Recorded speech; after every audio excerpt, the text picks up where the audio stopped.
The first signs of the alien invasion were subtle at first: strange atmospheric disturbances, flickering satellites, and unexplained electromagnetic pulses that disrupted communications across the globe.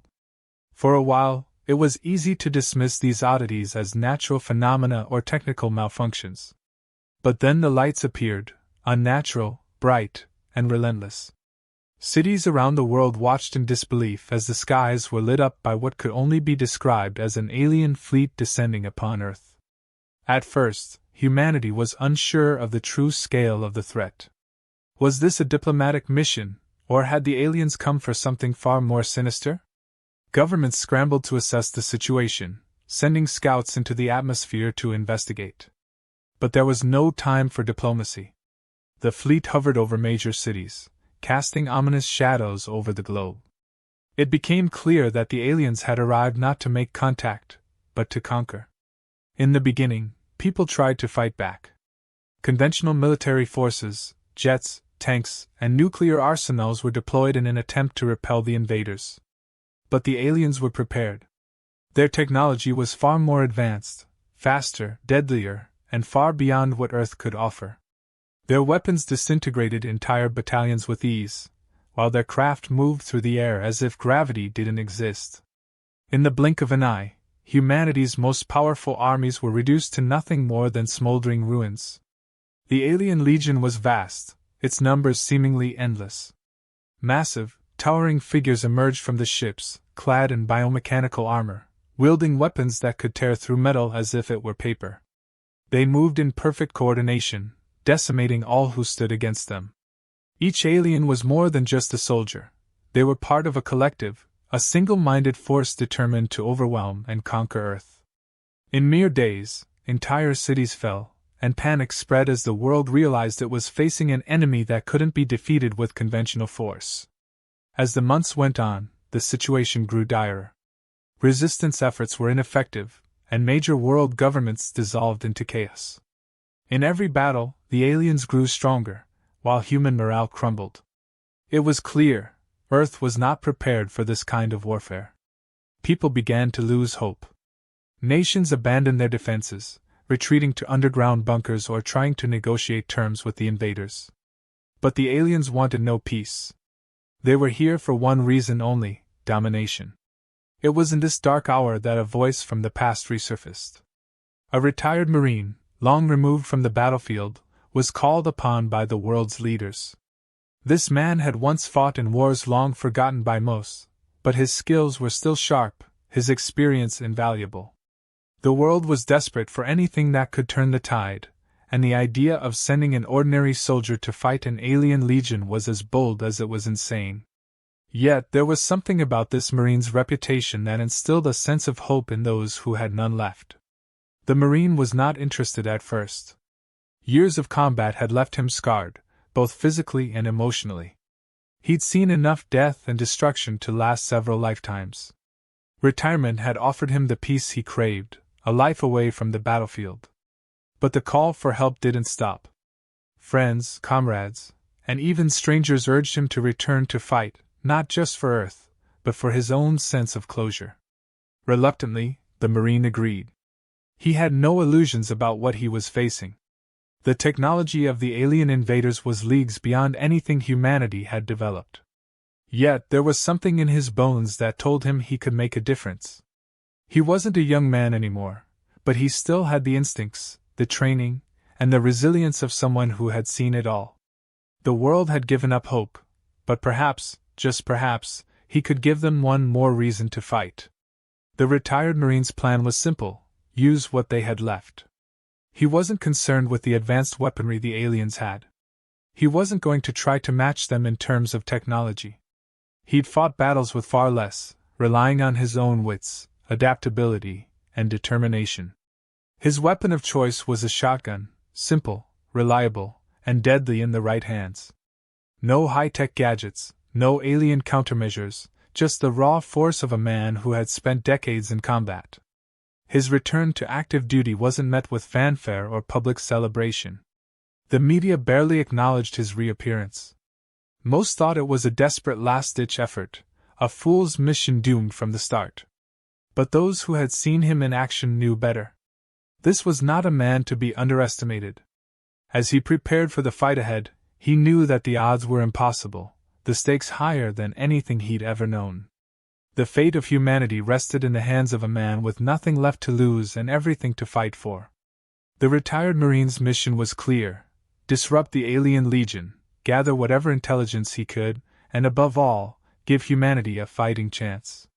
His life as a soldier had prepared him for moments like this, moments when everything was on the line, when the world seemed ready to fall apart.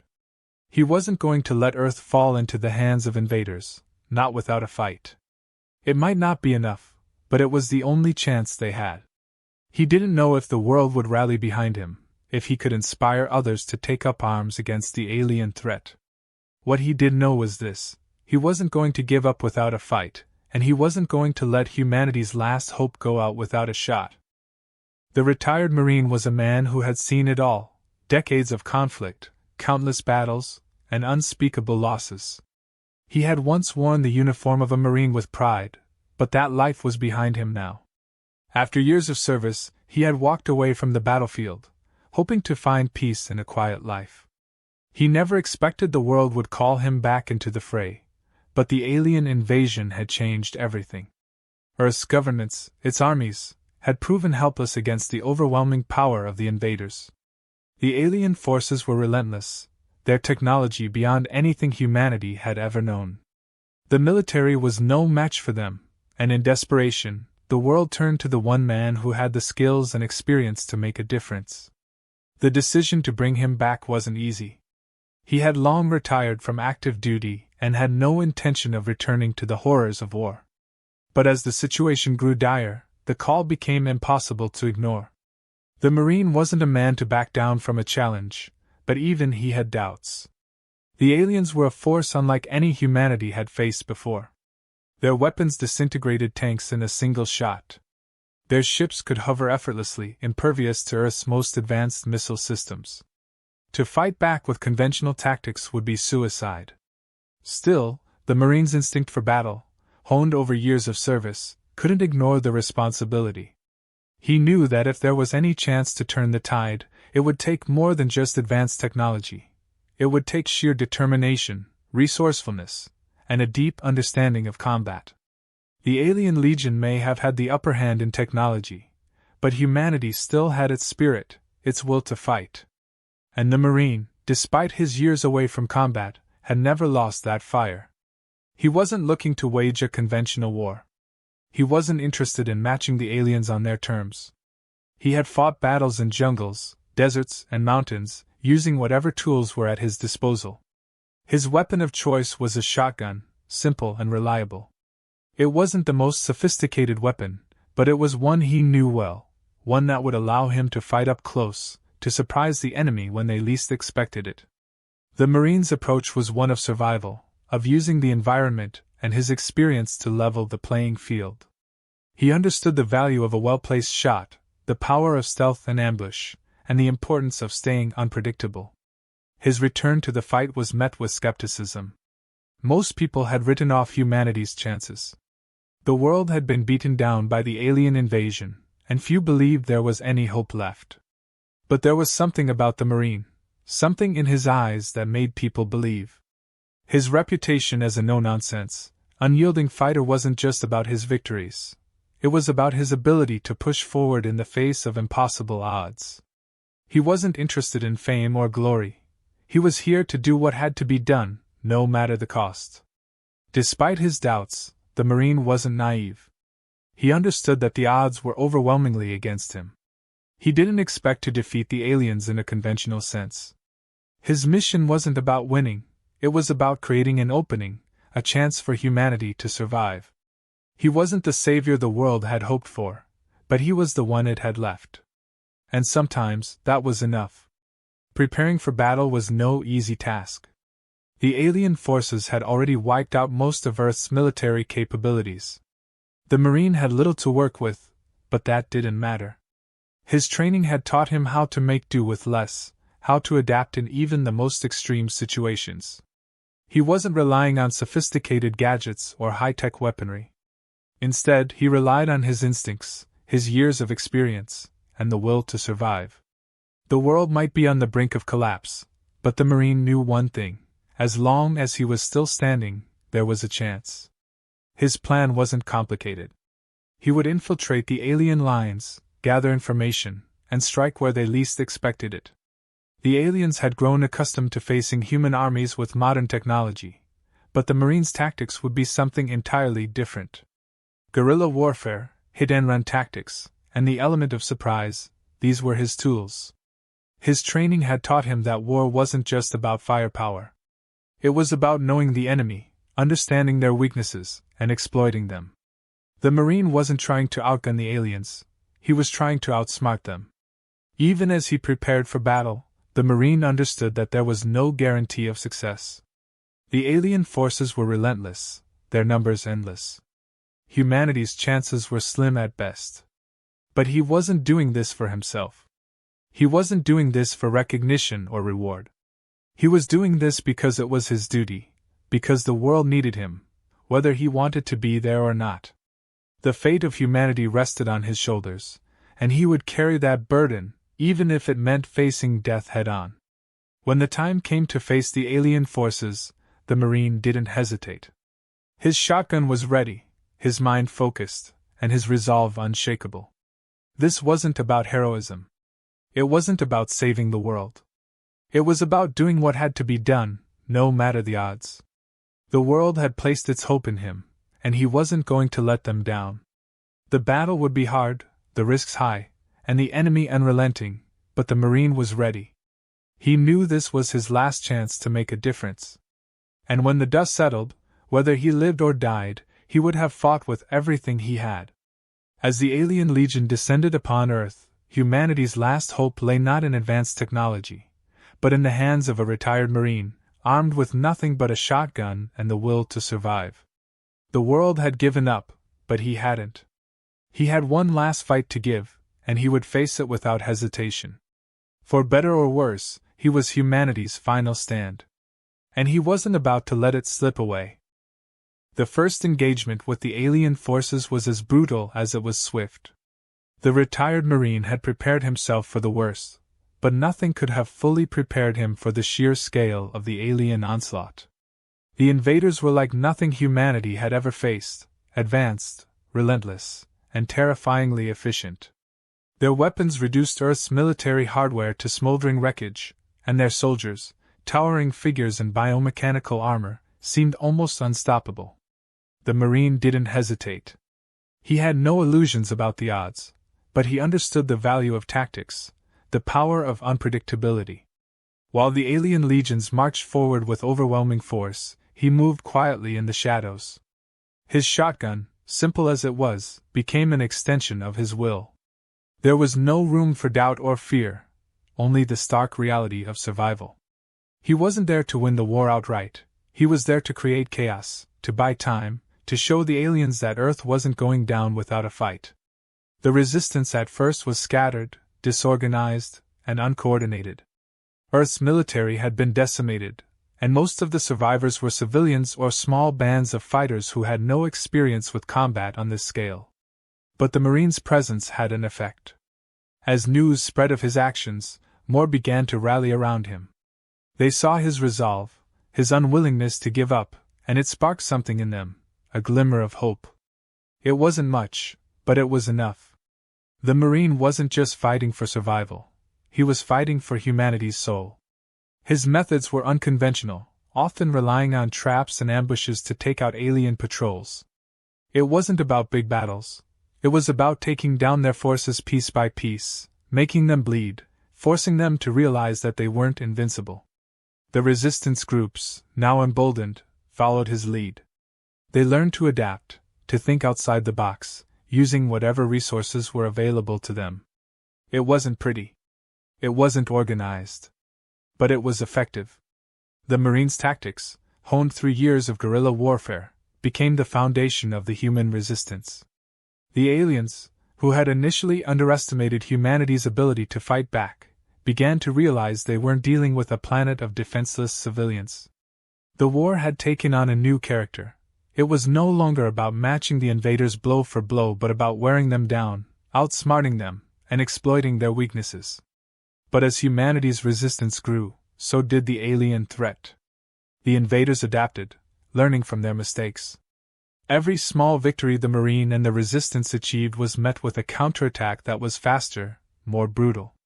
The alien forces were relentless in their pursuit of domination, and it became increasingly clear that they were willing to wipe out entire populations if it meant achieving their objective. The cities fell one by one, and the human race was pushed to the brink of extinction. Yet the Marine pushed on. Despite the odds, despite the mounting losses, he didn't stop. Every setback, every defeat only strengthened his resolve. It wasn't about the battles he lost, it was about the ones he had yet to fight. Throughout this, the Marine became a symbol of something greater than himself. It wasn't just about his individual efforts, it was about what he represented.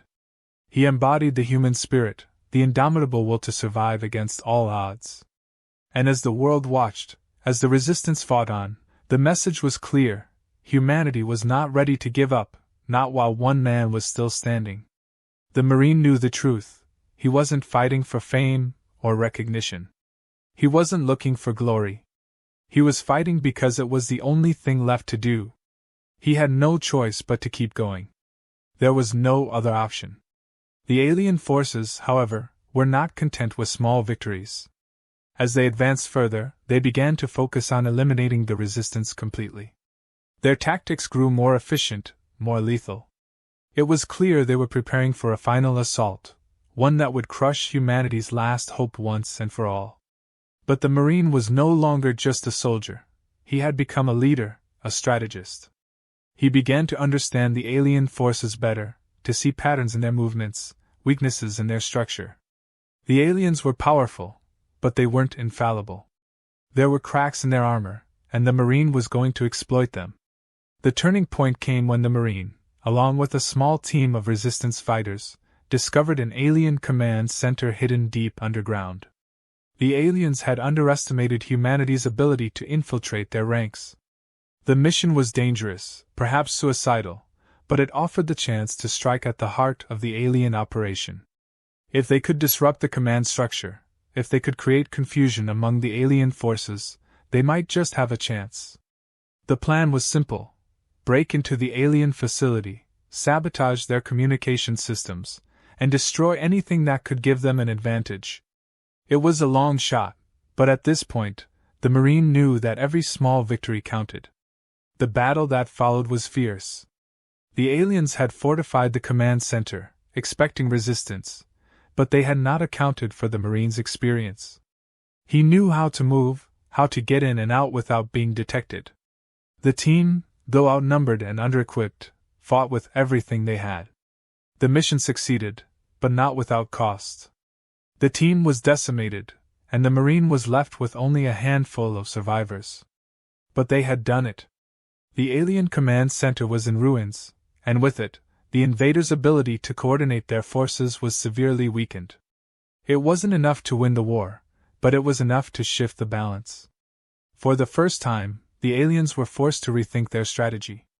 The human resistance had shown them that Earth would not fall without a fight. The Marines' actions had changed the tide of the war, if only slightly. The aliens had underestimated humanity, and that mistake would cost them. The war was far from over, but the Marine had proven that it wasn't just advanced technology or overwhelming force that won wars.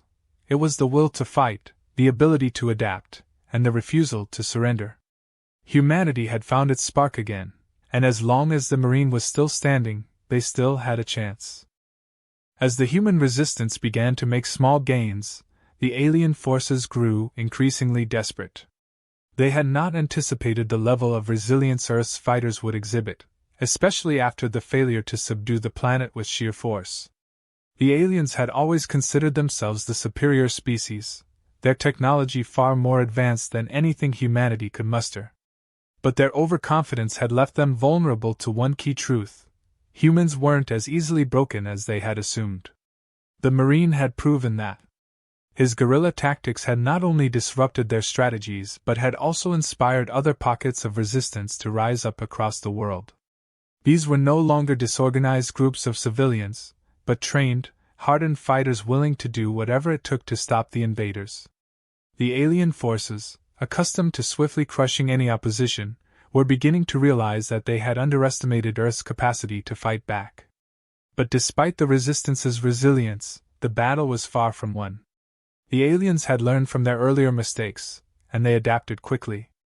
Their forces began to regroup, recalibrate, and target human strongholds with renewed determination. The Marine knew that time was running out. Each victory, no matter how small, came with a cost. The pressure was mounting, not just from the aliens but from within the ranks of the Resistance. The longer the war dragged on, the more weary and depleted they became. Supplies dwindled, morale suffered, and the constant threat of annihilation weighed heavily on every fighter. The Marine knew this wasn't just about fighting the alien invaders anymore. It was about holding on long enough to turn the tide. Earth's resistance was fragmented, and unity was the only way forward. He began to rally the scattered groups into a more cohesive force, taking the lessons he had learned from years of military experience and applying them to this new, unorthodox war. He knew it wouldn't be easy. Each group had its own methods, its own motivations, and its own unique challenges. But if they could come together, if they could find common ground, they might stand a chance against the overwhelming might of the alien forces.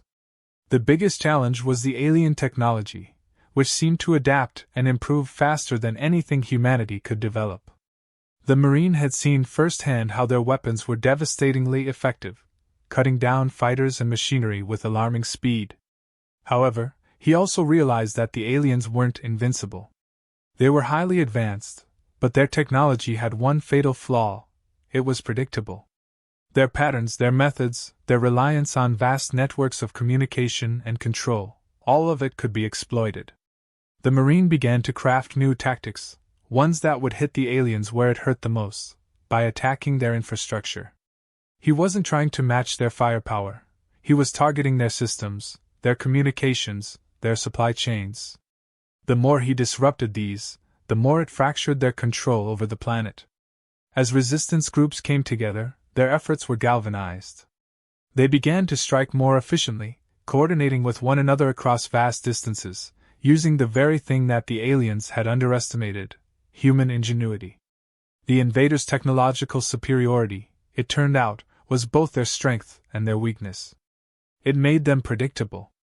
The Marine had shown them that Earth wasn't going to surrender without a fight, and now the Resistance had a real chance to press back. They didn't need to win every battle, they just needed to keep the pressure on. With each successful strike, they crippled the alien supply lines and weakened their hold on Earth. But the stakes continued to climb. As the Marine and the Resistance took the fight to the aliens, the invaders began to retaliate with greater force. They deployed devastating weapons that could obliterate entire cities with a single blast. The world watched in horror as civilization was torn apart, but the Marine refused to relent. He knew that each loss, each casualty, was a step closer to victory. The Resistance had already given up so much, but they had also gained something invaluable: the knowledge that the aliens were not invincible. This was no longer just a fight for survival, it was a fight for the future of humanity. The Marine, worn but unbroken, knew that every step forward mattered, and he pressed on. The alien forces, once certain of their victory, were beginning to crack. The disruptions caused by the Resistance were mounting, and their efforts were beginning to show results. The alien leadership had underestimated humanity's ability to adapt, to endure. The Marine had proven that one man could make a difference, and now, the human race was fighting as one. The aliens, for the first time, had to question whether they could achieve their goal of complete domination. The tide was shifting. It wasn't a fast shift, and the ultimate victory still seemed distant, but the Marine knew that if the humans could hold on just a little longer, they would have a chance to turn the war in their favor. The war was far from over, but the Marine had given humanity something they had almost lost: hope. It wasn't enough to win the war in a single stroke, but it was a start. The aliens had underestimated the human will to fight, and now they were facing an enemy they could not easily crush. The Marine understood better than anyone that the road ahead would be long and filled with hardship. Yet, for the first time since the invasion began, the resistance had a real chance to push back. The fight for Earth was no longer a hopeless cause. The Marine had lit the spark, and humanity was finally starting to catch fire. As long as there was breath in his lungs, he would fight. The final phase of the battle for Earth wasn't about overwhelming force or advanced technology. It was about resilience and unity. The aliens had underestimated humanity's capacity to adapt and evolve under pressure. As the Marine continued to lead the charge, the once disjointed resistance forces began to coalesce into a unified front. Every victory, no matter how small, built momentum, and the aliens began to feel the weight of a fight they had believed would be over by now. Despite their superior firepower, they had failed to account for the sheer determination of humanity to survive, to rebuild, and to fight for their future. The aliens, who had initially invaded with the certainty of an unstoppable force, began to lose their edge. Earth's fighters had been pushed to their limits, but they had adapted. The Marine, ever the strategist, had shown them that sometimes victory wasn't about having the best weapons, it was about understanding the enemy, exploiting their weaknesses, and staying relentless. The alien command structure, once so secure, was cracking under the pressure. Their communications, their logistics, their very way of operating was starting to break down. This disruption allowed humanity to strike where it hurt most: their supply chains, their reinforcements, and their ability to coordinate. The aliens, for all their might, had no backup plan for this kind of resistance. The Marine, although a symbol of humanity's grit, knew that he could not win the war alone. The tide had turned not because of any one person, but because of the collective will of those who had stood with him, who had learned from him, and who had come to believe in the possibility of victory. The human race, once on the brink of extinction, was no longer fighting for survival alone. They were fighting for a future. They had become a true army, and the Marine had made them realize that every small victory mattered, that each act of resistance weakened the alien stranglehold on the planet. With each passing day, the resistance grew bolder. Coordinated strikes, sabotage, and hit-and-run tactics became the norm. It was clear that the aliens were no longer invincible, and humanity was beginning to push them back. What had started as a desperate struggle had turned into an active, ongoing battle, one that threatened the aliens' grip on Earth. They had expected quick, easy domination. Instead, they found themselves tangled in a prolonged conflict that no amount of advanced technology could win. The Marine knew that the Resistance's continued survival depended on pushing the invaders to their breaking point. They couldn't afford to let up, not now. The alien forces, despite their technological edge, had failed to anticipate the human spirit. Their strategy, built on overwhelming force and an underestimation of humanity's resilience, had backfired. The Marine had led by example, showing that a single individual, determined enough, could make a significant impact. But it was the combined efforts of countless humans, fighting with the same fire in their hearts, that were slowly turning the war in humanity's favor.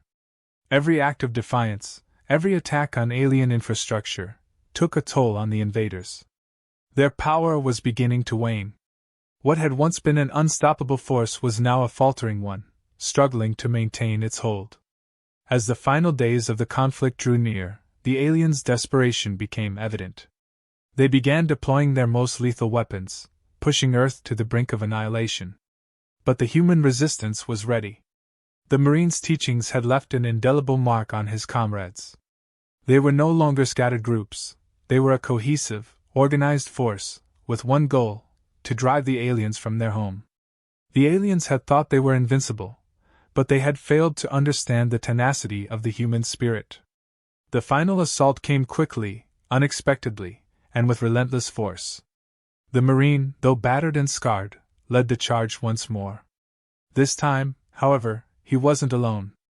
The Resistance, now a unified front, surged forward with one shared purpose: to reclaim their world. The alien forces, despite their technological superiority, couldn't match the willpower and resolve of humanity. The final push wasn't a fight for survival, it was a fight to win back the future. In the end, the Marine's simple yet powerful weapon, a shotgun, became a symbol of humanity's refusal to surrender. It wasn't about advanced tech or overwhelming force. It was about the willingness to keep fighting, no matter the odds. The victory wasn't just a military one, it was a statement. The aliens, for all their power, had underestimated Earth's ability to endure, to adapt, and to fight for its future. The resistance, forged in the fires of desperation, had won. They had fought not just for survival, but for the survival of all that was worth saving. As the dust settled, humanity stood victorious, not because they had the strongest army or the most advanced weapons, but because they had the one thing the aliens couldn't account for, the unbreakable will to fight.